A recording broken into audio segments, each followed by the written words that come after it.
Some time ago, I made a video introducing the channel's Parker Hale volunteer rifle. From that video, a number of inquiries have come forth, and I thought that some further details of the rifle and the equipment I use with it might be interesting. To that end, we'll add further details to the paradigm of the small-bore muzzle-loading rifle and expand on its technical details. We'll outline the construction of the channel's small-bore shooting box, and yes, we'll even do some shooting, this time out to 300 yards.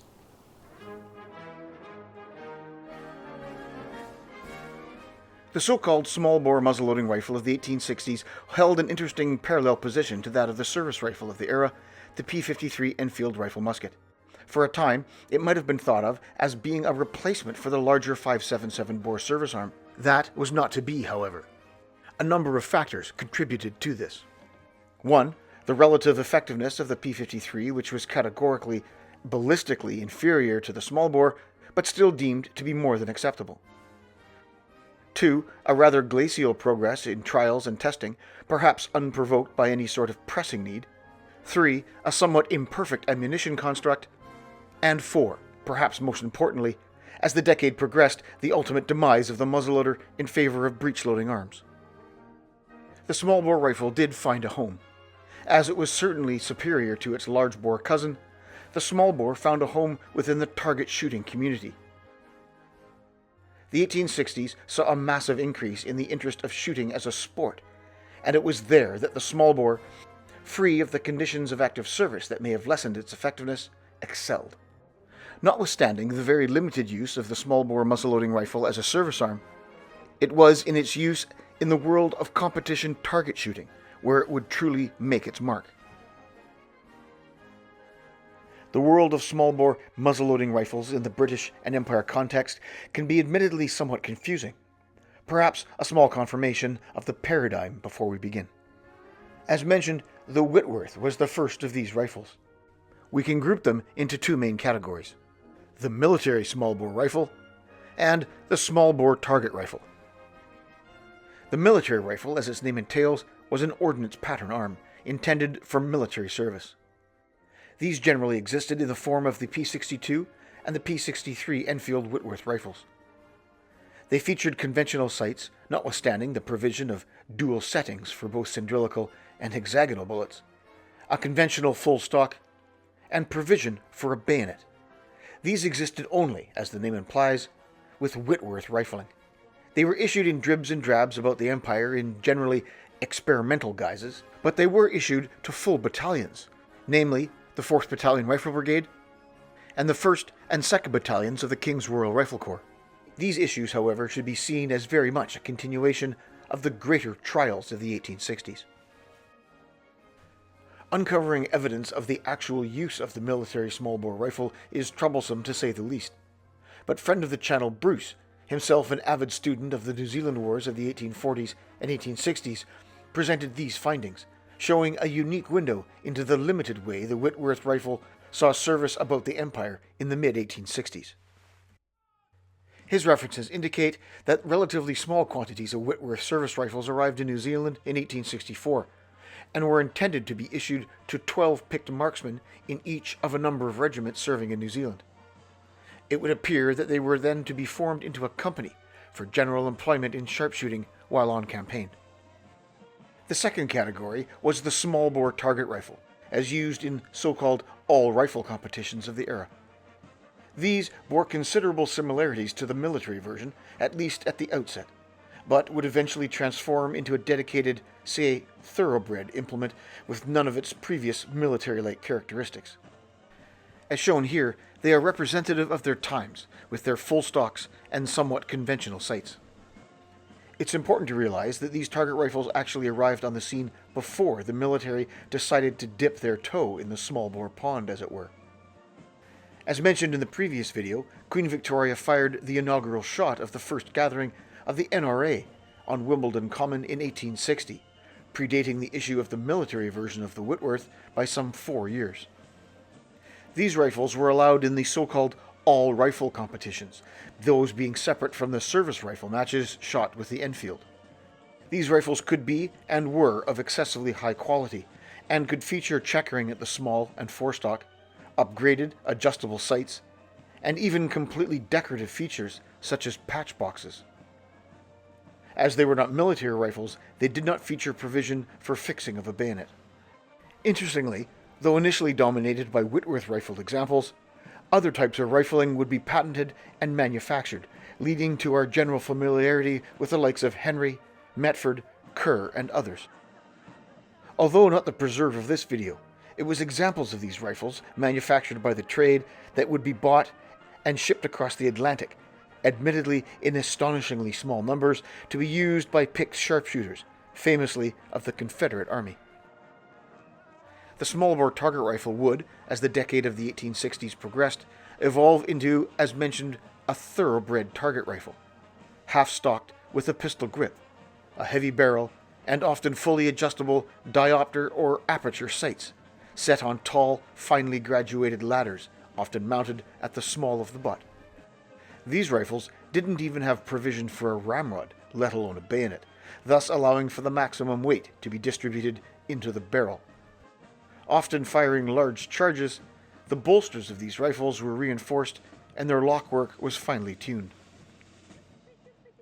It's important to realize that the muzzle-loading small-bore target rifle did not transform in an abrupt way, and both styles, the full-stocked military-esque version, was used along with its half-stocked offspring during much of the era.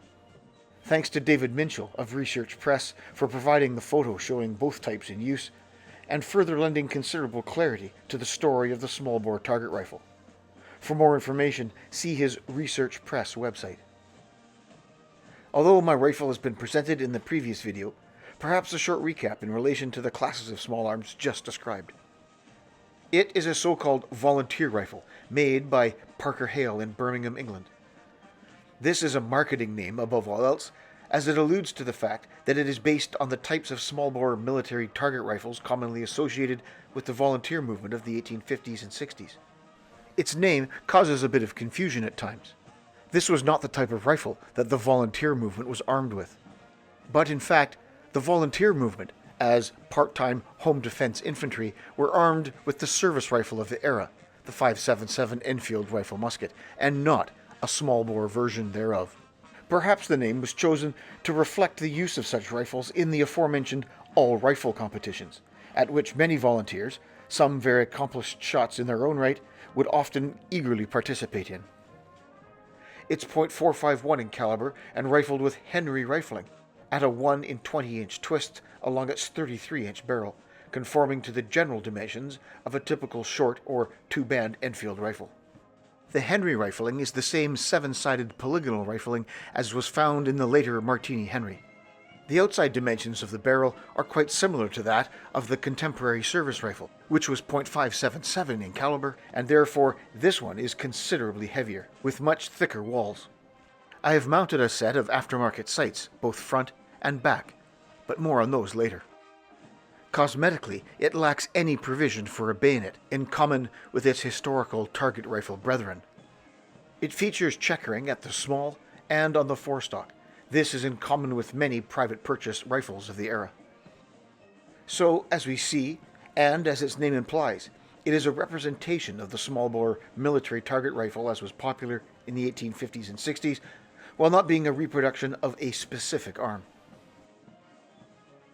Although the small-bore rifle, whether a Whitworth, Henry, Rigby, or Metford, was the contemporary of the 5.77 Enfield rifle musket, the service weapon of the era, it was considerably different in the function of its ammunition. When Whitworth designed his rifling and the projectile to go with it, he was working with parameters established by the military with regards to projectile weight and powder charge. There, though, the similarities ended. As most viewers of the channel will be familiar with, the service bullet for the Enfield was a smooth-sided .568, though later .55, paper-patched projectile with a significant hollow base, into which was placed a wooden, later clay plug. These features ensured that the bullet expanded positively into the rifling upon the instant of firing. This was, of course, a hugely successful and effective method of functioning. The muzzle-loading small-bore rifle, however, relied on a somewhat different concept to ensure the bullet, necessarily smaller than the bore, would expand into the considerable dimensions of the Whitworth and later types of rifling. For this, the concept of what might be termed displacement or perhaps inertial transformation was relied upon. These are, of course, highly technical terms coined by me. These diagrams will assist in the explanation. It's important to note, however, that the small bore bullet was round in cross-section, and although the hexagonal bullet does have a story in its own right, it is the cylindrical bullet that we are concerned with. We can see here the bore and an abstract representation of the rifling, it being difficult to represent its twisted nature on a two-dimensional drawing. Placed at the bottom is the powder charge. When the bullet is inserted and rammed down the barrel, it is of course smaller than the bore, by usually 1 or 2/1000ths of an inch. Now, the small bore bullet did have a small cavity at the base, but this was not there to perform as that found on the Enfield service bullet. Rather, it gave a place for the twisted end of the paper patch to be tucked into. Seated on the powder, the bullet remained in its sub-bore caliber state. Upon firing, rather than driving a base plug into a cavity to expand, the small bore bullet relied on its own mass to upset itself into the rifling. Now, lead is a soft metal, as we are all aware, and also very heavy. The gases of combustion rapidly expand and act on the base of the bullet, pushing it towards the muzzle. Due to the inherent inertia of the bullet, it wants to remain in the state it is, in this case stationary. So, with gases pushing on the back of the bullet, and its own mass wanting to keep it still, what happens? Well, the bullet is squished back to front, and this causes the lead to move in the only direction possible, outwards, and into the rifling. As the rear of the bullet moves forward against the stationary front, and it expands in diameter, a point is reached when enough force is exerted on the bullet to make it begin to move, and finally start its journey down the barrel. Note how it is necessarily shorter than it was when it was loaded, as the rear has bumped up or upset forward. You can see, though, that effective obturation has occurred, and that the general shape of the bullet has been maintained, particularly at its nose. This is an important concept when discussing small bore rifles. If the bullet is too small, then there is not enough mass to resist the force of the expanding gases, and the bullet moves too soon, without proper expansion. If there is not enough powder, the same might happen.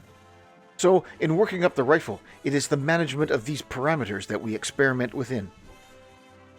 Whitworth calculated that with the parameters mentioned earlier, that a bullet with a caliber of .45 of an inch, weighing the regulation 530 grains, and with a powder charge of 70 grains, needed to be 3 calibers in length, that is 3 times the bore diameter, and that the bullet would be stabilized in a 1 in 20 inch twist. These characteristics, with some small deviations, drove the world of small bore shooting and would eventually lead to the breech-loading Martini Henry. Ammunition for the small bore rifle is a subject for a video unto its own, but here, suffice it to say, there were 2 types of bullets used. Perhaps most well known is the hexagonal mechanically fitting Whitworth bullet, and the lesser known but infinitely more prolific cylindrical bullet. In all historical cases, bullets were paper patched, either as a separate component or as a part of manufactured cartridges. One other point to consider was that of all the various styles and types of rifling ultimately adopted in the small bore rifle, only the Whitworth had the capacity, or indeed the need, for a mechanically fitting bullet, the remainder of which there were many, which incidentally eventually completely eclipsed the Whitworth, used cyndrillical bullets.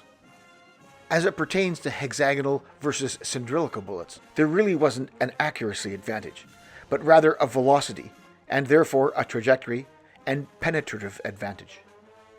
With the cylindrical bullet, the lead needed to displace some distance into the deep recesses of Whitworth rifling, and therefore soft, pure lead needed to be used. Soft, pure lead could only withstand a certain amount of force upon firing, before it completely deformed, especially at the nose as the bullet bumped up or upset. Therefore, a modest charge needed to be used, the service charge being 70 grains. The primary advantage of the mechanically fitting hexagonal bullet was that it already filled the rifling very closely, resulting in the need for only minimal upsetting. This meant that a harder alloy of tin and lead could be used, which resisted deformation much better, as well as having superior penetrative qualities. A faster bullet meant flatter trajectory, and theoretically anyway, a greater range.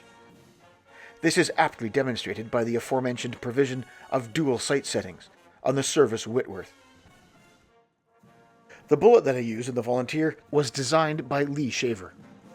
It was offered through Buffalo Arms a number of years ago, and a version of it can be had from Accurate molds, though unlike mine, theirs is a nose pour. The bullet has a long bearing surface to support the nose as the bullet bumps up on ignition, and appropriately spaced lube grooves. It weighs just a shade over 500 grains and is 450 in diameter, fitting closely in the 451 bore of the rifle. I have settled on a charge of 72.5 grains of 2F powder. There are some components of the rifle that bear a bit more attention. One of them is the chamber. The process that was used to manufacture the breech of the Parker Hale Volunteer, and indeed the Whitworth reproductions, is known as a patent breech. It features a reduced diameter chamber which is fitted inside the bolster, and to which the barrel is then screwed. This was a manufacturing technique that was historical in a broad sense, but not necessarily universal to period small-bore rifles. They were seemingly adopted historically to ensure a more efficient burn of powder and also to reduce pressure on the bottom side of the nipple. The reasons for Parker Hale adopting this type of breech can be generally assumed to be the same. So what we find in its use is actually the powder filling this reduced chamber, and then some. The bullet still seats on the powder, and there is no specific effect on loading. There is one other aspect that speaks directly to the general and significant increase in pressure of the small-bore military target rifle, and this is the de facto requirement for a modified nipple. In order to prolong the life of the nipple, which is subjected to higher pressures and greater wear than that which would be experienced in the service rifle of .577 caliber, it is and was nearly essential to fit a platinum-lined nipple. While a normal steel or modern alloy nipple will of course function, they will, in various amounts of time, begin to burn out and show a greatly increased diameter of the flash hole. This relates directly to a degradation in accuracy. The platinum insert, as shown here, is resistant to these stresses and will last a very long time in such rifles. Perhaps one feature of my rifle in particular that isn't quite historical per se is the presence of an aftermarket set of sights. While the sights of the military Whitworth were quite conventional for the time in form and function, and indeed those of the broader military target rifle genre would have initially featured these simple variants, as time passed and the sport of target shooting evolved, more sophisticated sights were developed. So, while the sights on the Parker Hale reproductions may not conform to a specific pattern, they do represent this evolutionary improvement to some degree. The Parker Hale sights feature a post-type bead front sight, included with a hood, and a ladder-type rear sight with the ranges appropriate for a small bore. As well, it includes an end cap that is adjustable for windage. I have taken this one further step and have fitted an aperture rear sight and a globe-style front sight. While not particularly appropriate to the military target rifle, this modification is a relatively common occurrence, as a quick search on the internet will divulge. All manner of sights fitted can be found, as well as many different methods of fitting them. I decided to inlet the base of the rear sight into the small of the butt for a stronger and more stable mount. The front sight was chosen as it could easily be removed for stripping and cleaning the barrel. This is achieved by mounting the sight on a double dovetail base. I have yet to have an instance of the zero not being held upon its replacement. The front sight accepts reticles of various styles and patterns. For shooting at bullseye type targets, as this rifle nearly exclusively does, an insert with an aperture is chosen. This, in effect, turns the whole sight picture into a series of circles, to which the eye adapts most readily, naturally centering each within the next. Thus, the circle of the aiming mark on the target is placed in the center of the front aperture, which is by nature of its assembly centered in the front sight body.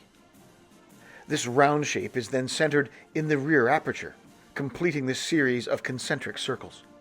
This style of sighting system is extremely easy to use and can be very accurate.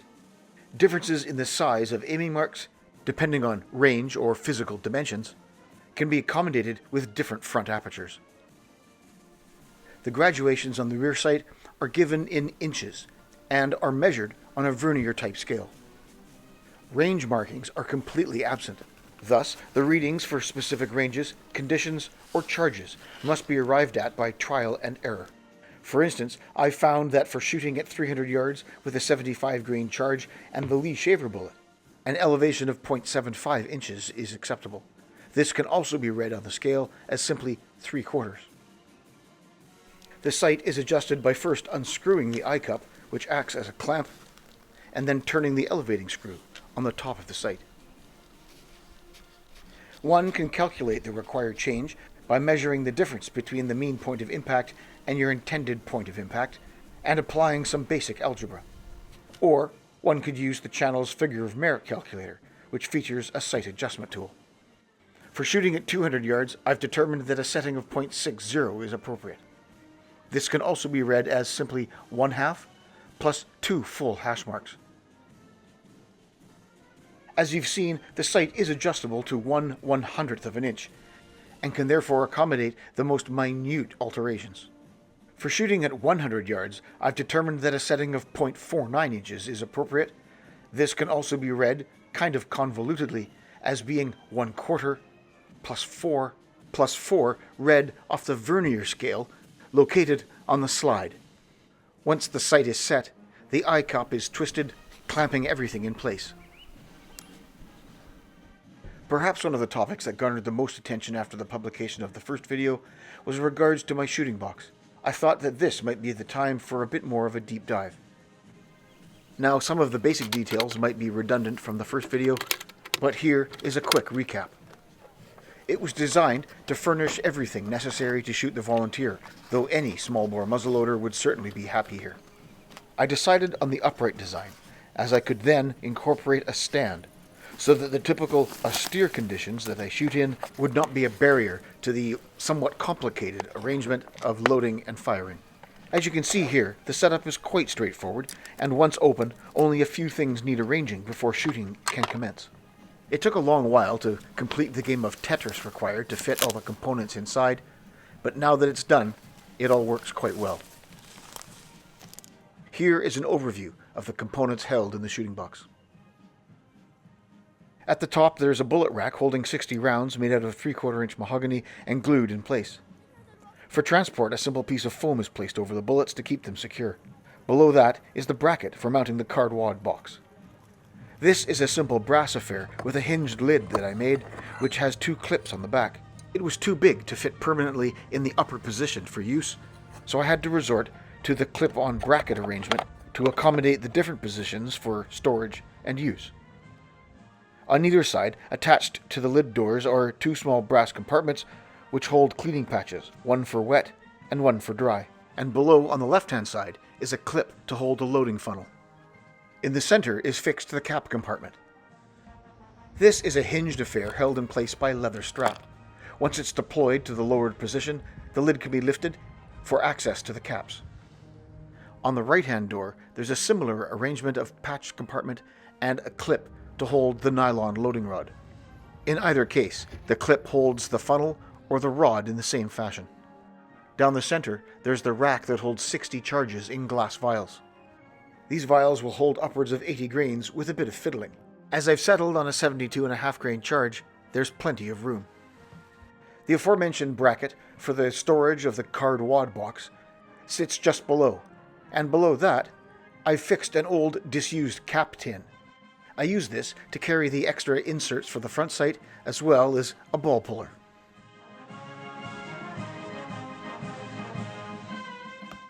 At the very bottom is a piece of leather that I use to hold the 10-round capper. Admittedly, I don't use this all the time, but it's there if I need it. To deploy the rifle stand, first the leather tabs are undone. The upper one holds the shelf folded, while the lower one holds the whole assembly flush with the back of the box. The shelf was lowered onto its chains, and then the legs deployed by rotating them outward. The rifle stand can then be rotated out, forming a tripod of sorts in conjunction with the range box. When deployed, the range box sits on 2 brass feet, protecting its lower edge, and of course the 2 legs of the rifle stand. At its top, there's a rack with some semicircular cutouts to support the barrel, and lower down a hole cut to accommodate the hammer and the sight.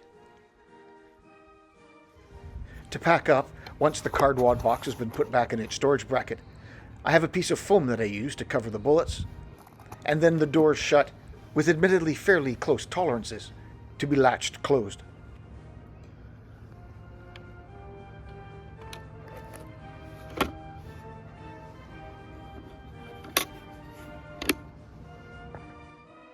Here are some diagrams indicating some of the main measurements of the project. As you can see here, the main box is 40 inches long, 7 inches wide, and 3 inches deep. It was fashioned by simply making a rectangular box and then cutting the top off. This piece was then split down the center to form the two doors. All the corners and edges were rabbited, and a strip of 1/4 inch mahogany was placed along it for looks. Here are some other diagrams mentioning measurements of key items within the box. Fitting all the bits inside was a little bit of an adventure, and a certain amount of trial and error was used to make it all fit. The cardwad box was made with simple brass stock soldered together, with admittedly lots of solder. The rifle stand with its shelf holds the rifle relatively perpendicular, thus allowing the powder to travel straight down the loading tube to the breech. The bevel on the back of the cap compartment is such that it holds everything parallel to the ground when the complete unit is deployed. Like the card wad box, the patch compartments are made of brass stock soldered together. 6 rows of 10 half-inch holes make up the bullet rack. The holes were drilled straight through, and the piece was then glued into the top of the range box. While I had done a fair degree of shooting with the volunteer, admittedly I hadn't for some time, and so a certain amount of confirmatory shooting was needed to set my mind at ease.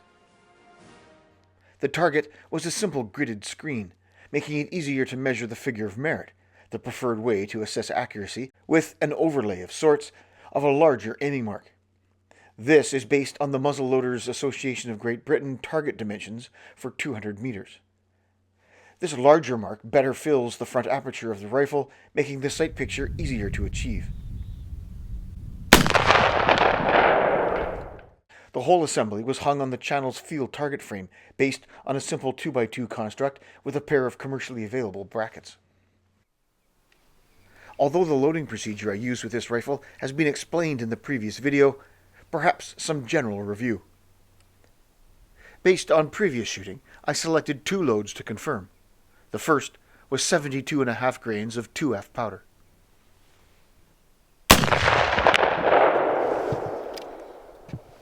It is commonly practiced to load small-bore rifles in one of 2 ways, notwithstanding minor tweaks and differences based on preference and component parameters.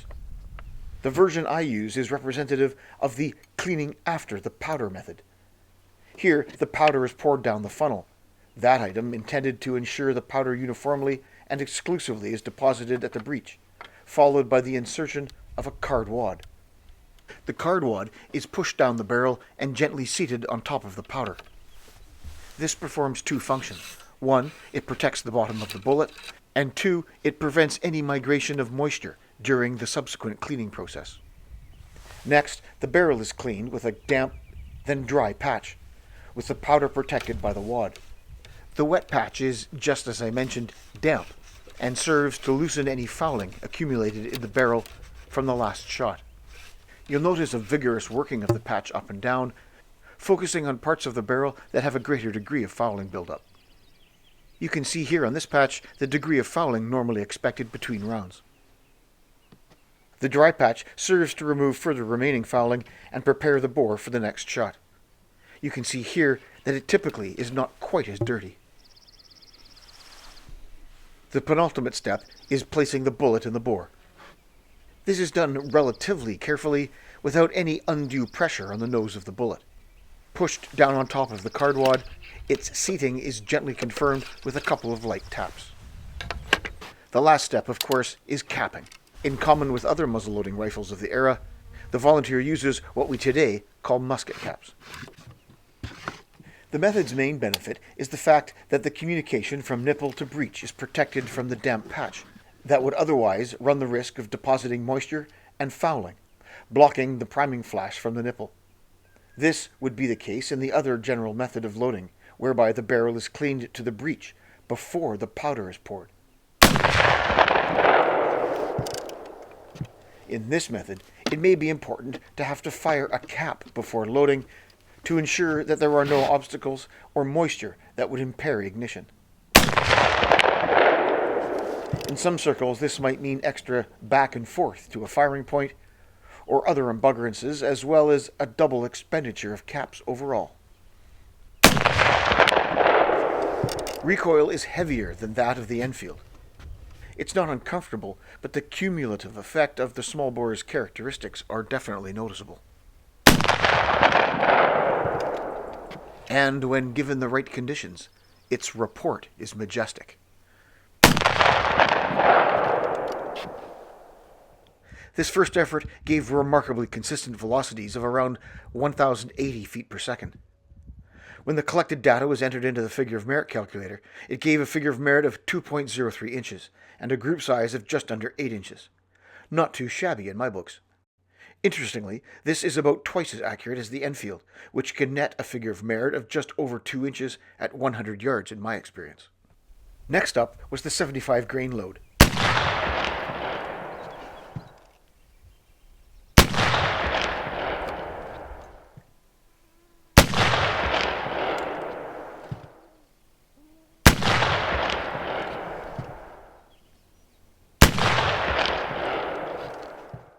I wasn't able to measure the velocities this time due to an unfortunate misjudging of remaining battery time.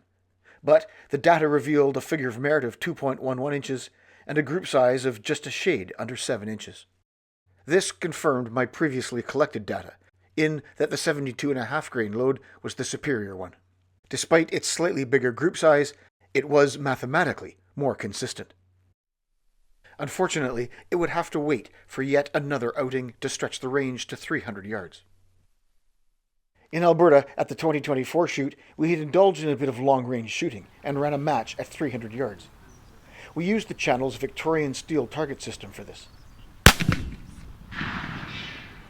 This system is based on 2 wooden frames, which can be bolted together. The combined frame is an historical 6 foot high by 4 feet wide, and 4 steel plates are hung on it. For Alberta, we added 2 wooden wings to give a 6 foot square target. This is also historical, though not needed in the event.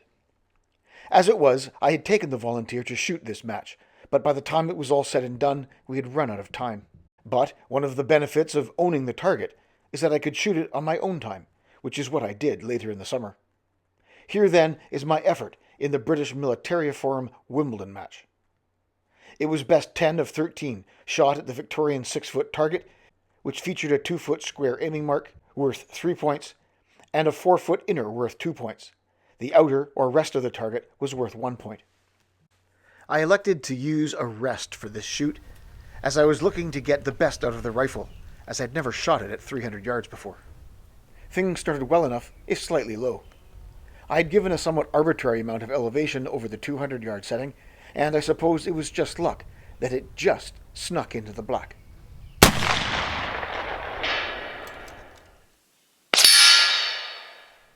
That said, I added a bit of elevation. I happened to keep track of the velocities this time around, and they too betrayed an uncanny consistency.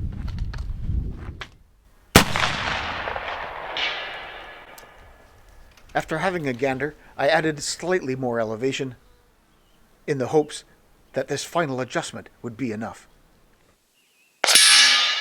Not quite, so just a little more.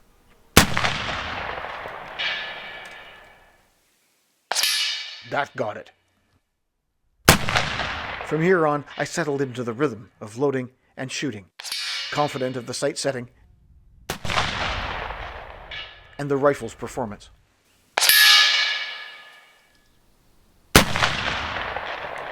There really is nothing like the report of a steel target at range.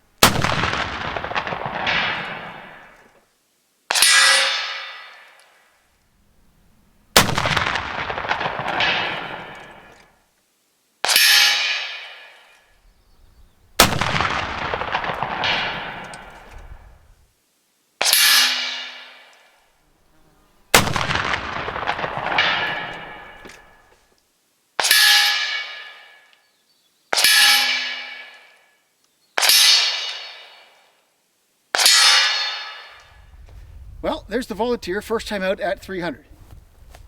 I was watching through the spotting scope as I went. I think at this range, these hits on this target are plainly visible, so that allows you to, adjust the sights. And because of the vernier type scale on the sights, there isn't anywhere to go other than to start from some sort of estimation. And I'm glad my first estimation put that first round right there. And I was able to then make small adjustments and work my way up into more of the center of the target here. So I don't see any misses. They all clanged. Misses being outside of the bowl, mind you. So let's see if I can account for all of them. 1, 2, 3, 4, 5, 6, 7, 8, 9, 10, 11, 12.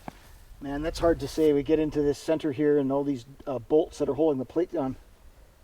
There's two there for sure. A few minutes later. Anyway, I'm kind of chuffed. First time out, 300 yards, and I'll measure and get the group figure of merit for the best 10, which is as per the match. I know that my first 1, 2, were the ranging shots, and the third brought, I can't remember if it was this one or this one.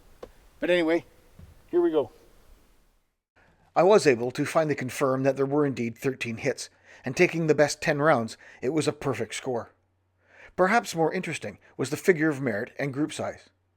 3.55 inches at 300 yards was all I could have asked for, and this equated to a bit under 1.29 inches at 100 yards. For an initial effort, I took this as a win and look forward to stretching the volunteer out to even longer ranges.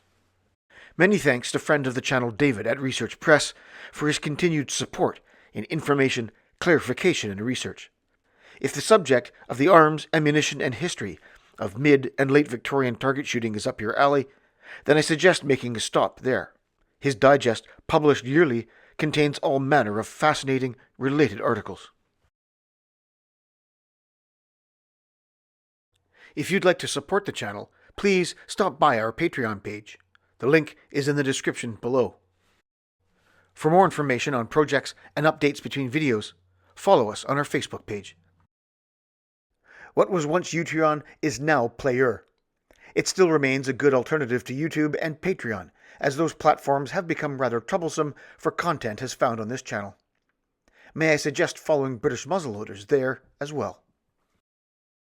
If you'd like to view British muzzleloaders and many other channels in an ad-free environment free from the content restraints of YouTube and other platforms, then I might suggest you head on over to History of Weapons and War, where you can subscribe and find this channel and many like it, presented as they should be, all in one place.